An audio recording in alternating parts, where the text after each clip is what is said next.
Howdy folks, Doc here with Last Best Tool.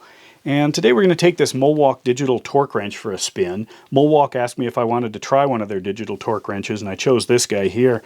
And what I ended up discovering is it's a pretty solid tool, although, you know, an inexpensive torque wrench might seem like an oxymoron, so an inexpensive digital torque wrench might seem like an oxymoron on steroids. But really the circuitry, the force sensor, things like that are pretty solid. They're not elusive technologies. They're not super rare. I did have a Snap-on digital torque wrench, a higher range one. In fact, this is my replacement for it because the digital torque wrenches from Snap-on in that range are about $550. And so I sold mine because I got it for a good deal a long time ago and was able to sell it for a bunch. And then picked up one of these, and this is much more my speed, you know, when I'm doing lug nuts or you know, bed screws, or, you know, some camper hitch stuff. That's perfect. But a lot of my world is more in this size, and this goes from I'll show you the specs on it here. If we look at the, let me find that real quick. Okay, here are the general specs. If we look at the accuracy, 0.4 foot-pounds to 44 foot-pounds, so it's got about a 10x range there. A lot of my world is in the 20 foot-pound area, so this fits quite nicely. Alarm and accuracy. The accuracy is kind of interesting.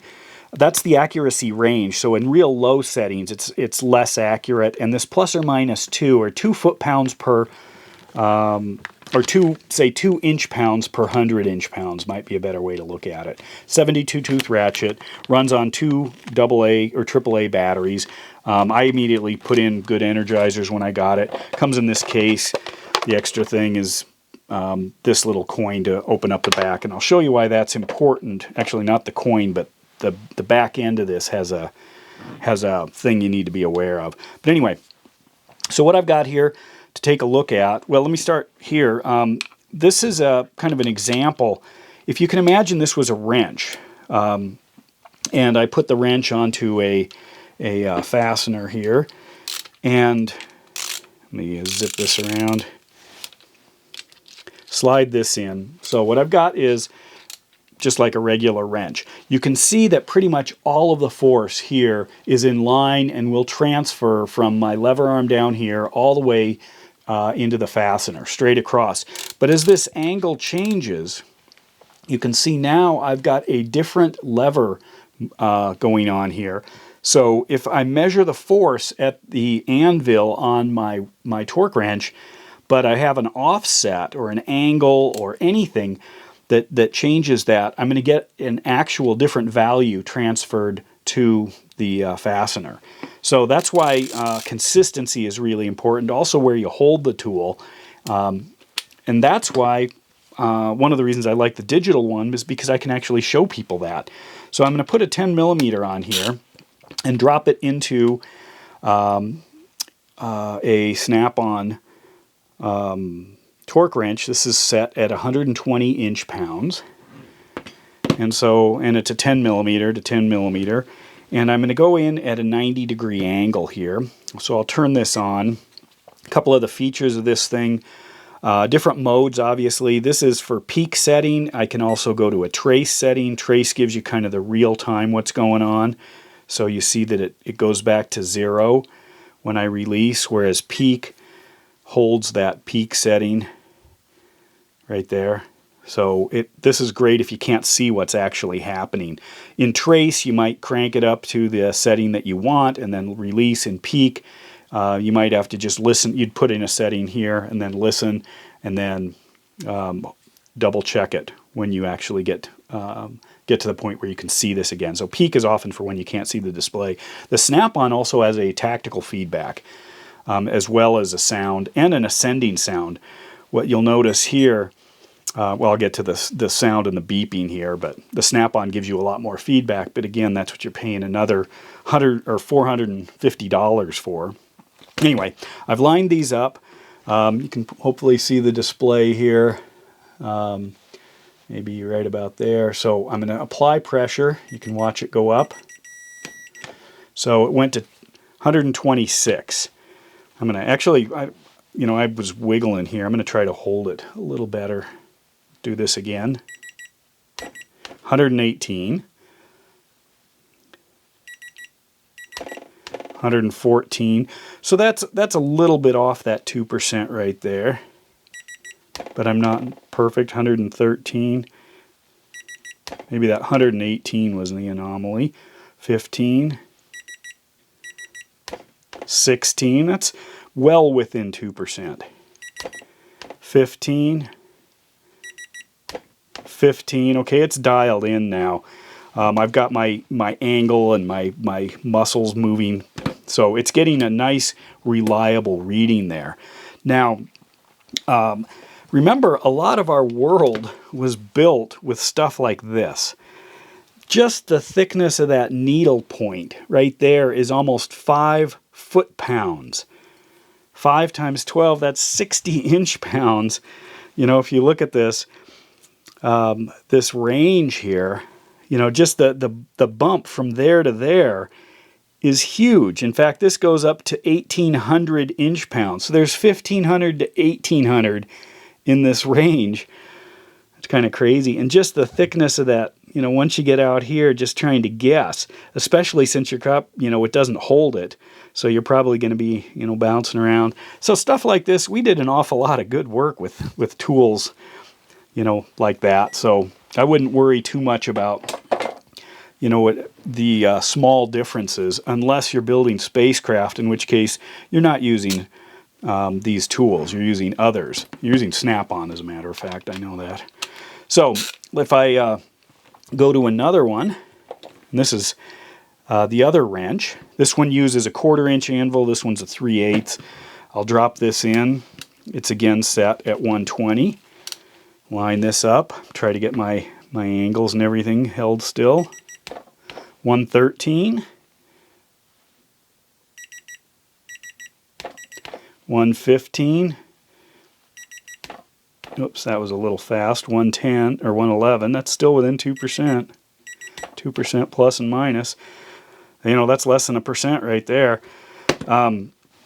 So it's actually holding the value quite well, which is good. There's a difference between accuracy and precision. Accuracy is basically how close to an exact value something is. Precision is more how precise or how often you can, say, replicate something. So this could be off, but it is precisely off. It is off by the same amount all the time. It's not splaying different numbers all over the place. Whereas it could be really accurate as well, meaning that is actually the value. It is 14.7 or 114.7 inch-pounds exactly.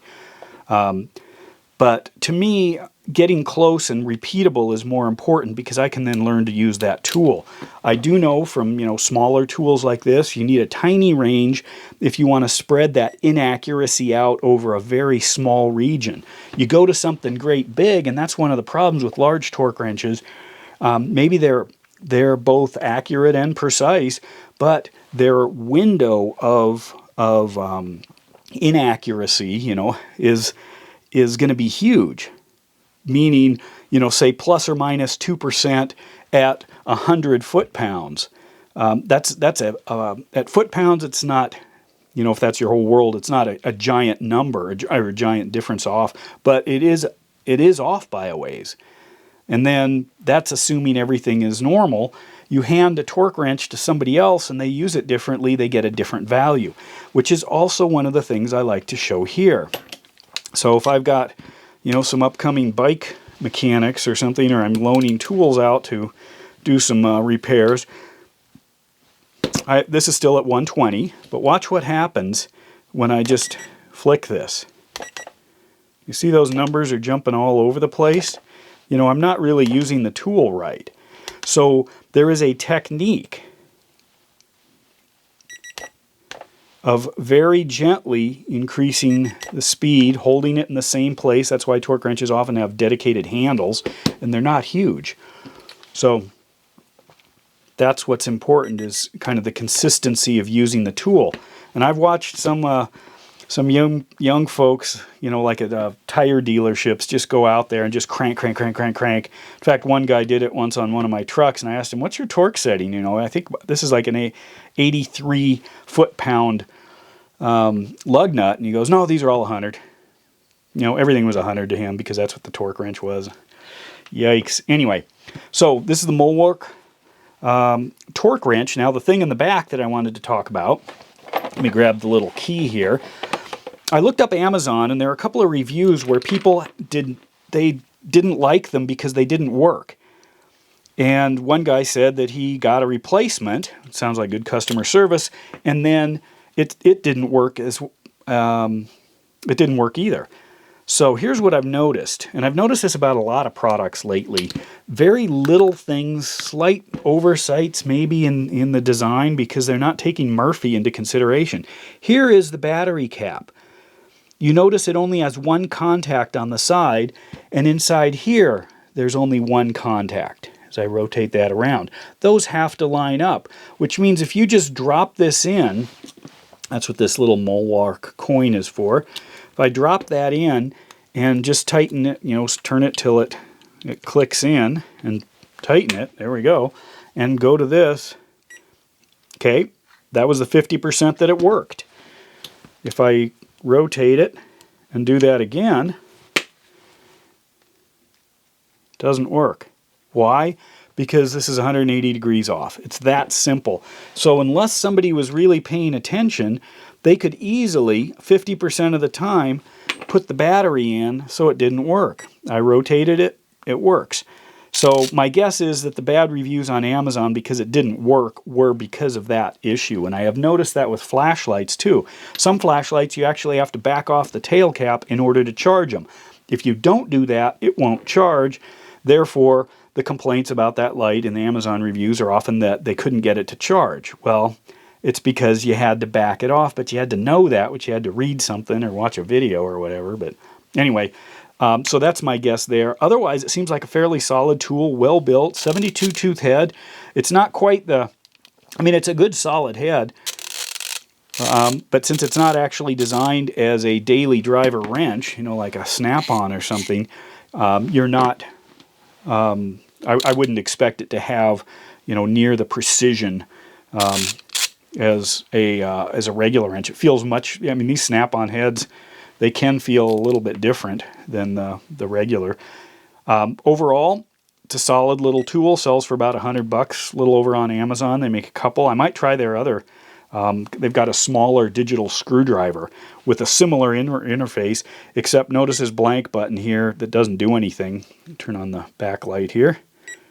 This blank button actually is mapped on the screwdriver where they split the light and the on-off. But anyway, overall, pretty simple design. I can zap through different settings here. I can go through different. Let me go to the inch pounds. There's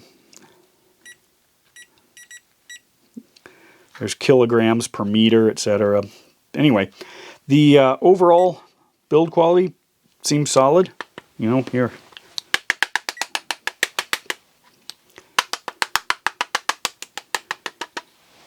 Decent. The handle, most of this is harder plastic with the rubber overmold right here, billboarding there. Anyway, there it is. So seems like a solid unit. I don't know if it's an heirloom tool, but definitely this thing will do what it says it does. And with that, Doc out.